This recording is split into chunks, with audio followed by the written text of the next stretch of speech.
Samuel Bowens was born in Wilmington in 1938.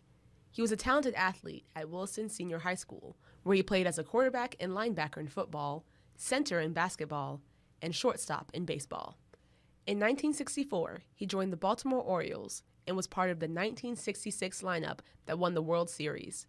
Bowens also played for the Washington Senators before retiring in 1969.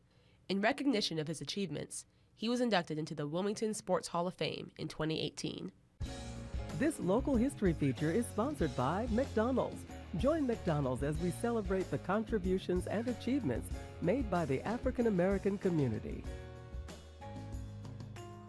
Are you a weather watcher, storm chaser, or future forecaster?